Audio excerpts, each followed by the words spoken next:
VD. Satheesan ഇന്ന് പത്രസമ്മേളനത്തിൽ വ്യക്തമാക്കിയിട്ടുള്ള കാര്യം മന്ത്രിസഭാ തീരുമാനമെന്ന രീതിയിലാണ്. യഥാർത്ഥത്തിൽ PM ശ്രീ ഒപ്പുവെക്കുന്നതുമായിട്ട് ബന്ധപ്പെട്ട് അന്ന് പ്രതിപക്ഷ നേതാവും മുസ്ലിം ലീഗ് നേതാക്കൾ ഉൾപ്പെടെ എല്ലാവരും പറഞ്ഞിരുന്നത് ഇത് BJPയും CPMും തമ്മിലുള്ള ഒരു ഡീലാണ് എന്നാണ്. ഞങ്ങൾ അധികാരത്തിൽ വന്നാൽ ഇതൊരു തരത്തിലും തുടരില്ല എന്ന കാര്യം വി.ഡി. സതീശൻ അടിവരയിട്ട് വ്യക്തമാക്കിയതാണ്. ഷാജിയെ പോലുള്ളവർ പറഞ്ഞത് ഇത് അറബിക്കടലിലേക്ക് തള്ളും എന്നാണ്. അങ്ങനെ എല്ലാ രീതിയിലും PM ശ്രീ പദ്ധതി ഒരു തരത്തിലും അനുവദിക്കാൻ പറ്റില്ല. കാവ്യവൽക്കരണത്തിൻ്റെ ഭാഗമായിട്ടുള്ള BJPയുമായിട്ട് CPIM ചേർന്ന് നടത്തുന്ന ഡീലാണ് എന്ന് പറഞ്ഞ അന്നത്തെ പ്രതിപക്ഷം ഇന്ന് ഭരണകക്ഷിയായി മാറിയപ്പോൾ അത് നടപ്പിലാക്കും എന്ന് മാത്രമല്ല, വലിയ കളവാണ് പറയുന്നത്. വി.ഡി. സതീശൻ്റെ പത്രസമ്മേളനത്തിൽ അദ്ദേഹം പറഞ്ഞത് കഴിഞ്ഞ ഗവൺമെൻറ് നടപ്പിലാക്കിയ ഒപ്പിട്ട കാര്യം പണം വാങ്ങിയ കാര്യം എന്നാണ്.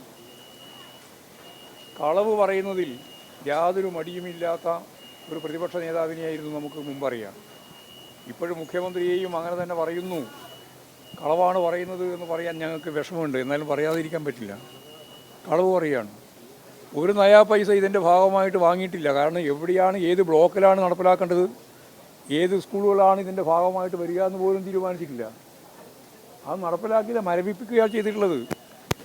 സ്വാഭാവികമായിട്ട് ഈ ഗവൺമെൻറ്റിന് അത് മരവിപ്പിക്കണമെങ്കിൽ തുടർന്ന് മുമ്പോട്ടേക്ക് പോകാൻ സാധിക്കുന്നതേ ഉള്ളൂ.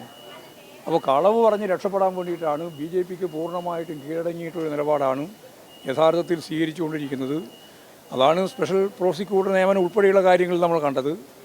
ഇപ്പോഴും തുടർച്ചയായി BJPയുടെ നിലപാടിനോടൊപ്പം MG യൂണിവേഴ്സിറ്റിയിലെ വൈസ് ചാൻസലറെ തീരുമാനിക്കുമ്പോൾ ഒരക്ഷരം അതിനെതിരായിട്ട് മിണ്ടിയിട്ടില്ല. 19 സെനറ്റ് അംഗങ്ങളെ RSSകാരെ തീരുമാനിക്കുമ്പോഴും ഒരക്ഷരം അതിനെതിരായിട്ട് മിണ്ടിയിട്ടില്ല. അപ്പോൾ സ്വാഭാവികമായി അവർ എടുത്തുകൊണ്ടിരിക്കുന്ന നിലപാട് തിരഞ്ഞെടുപ്പിൻ്റെ ഘട്ടത്തിലും തിരഞ്ഞെടുപ്പിന് ശേഷവും പൂർണ്ണമായി BJPക്ക് കീഴടങ്ങിയിട്ടുള്ള ഒരു പ്രവർത്തനമാണ് നടത്തിക്കൊണ്ടിരിക്കുന്നത്. അതിൻ്റെ ഒപ്പം തന്നെയാണ് PM ശ്രീ സംവിധാനവുമായിട്ട് ബന്ധപ്പെട്ട കാര്യവും നമുക്ക് മനസ്സിലാക്കാനാവുന്നത്. അതാണ് കത്തയച്ചു എന്നല്ല, എല്ലാ മാധ്യമങ്ങളുടെ കയ്യിലുണ്ടല്ലോ കത്ത്. അതുകൊണ്ട് കത്തയച്ചില്ല എന്ന് പറയുന്നത് വേറൊരു കളവ്, അത്രയേ ഉള്ളൂ.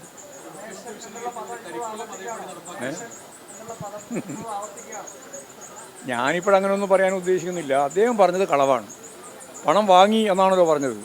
PM ശ്രീ ഒപ്പിട്ടതിൻ്റെ ഭാഗമായിട്ട് ഒരു നയാ പൈസയും ഗവൺമെൻറ് കിട്ടിയില്ല. കാരണം ഗവൺമെൻറ് കിട്ടണമെങ്കിൽ അത് നടപ്പിലാക്കുന്നതിൻ്റെ ഭാഗമായി ഏത് ബ്ലോക്കിലൊക്കെയാണ്, അങ്ങനെയാണല്ലോ, ഏത് ബ്ലോക്കിലൊക്കെയാണ് ഇത് നടപ്പിലാക്കുക, ഏത് സ്കൂളൊക്കെയാണ് ഇത് ബാധകമാകുക എന്നെങ്കിലും തീരുമാനിക്കുക. ഒന്നും തീരുമാനിച്ചിട്ടില്ല. അപ്പോൾ ഒരു പൈസയും ഇതിൻ്റെ ഭാഗമായിട്ട് ഗവൺമെൻറ് വാങ്ങിയിട്ടില്ല. മരവിപ്പിച്ച് നിൽക്കുകയാണ്. അവർക്ക് മരവിപ്പിക്കൽ തുടരാൻ വേണമെങ്കിൽ പക്ഷേ അത് ചെയ്യാറില്ല. അവർ BJPയുമായി ചേർന്ന് പൂർണ്ണമായ ഡീല് മുമ്പോട്ടേക്ക് കൊണ്ടുപോവുകയാണ്. അത് മംഗലാപുരം പ്രത്യേക യാത്ര ഉൾപ്പെടെ എല്ലാം ഇതിൻ്റെ ഭാഗമായിട്ട് തുടർച്ചയായിട്ട് കണ്ടുകൊണ്ടിരിക്കുകയാണ്. ഇതാണ് കാര്യം.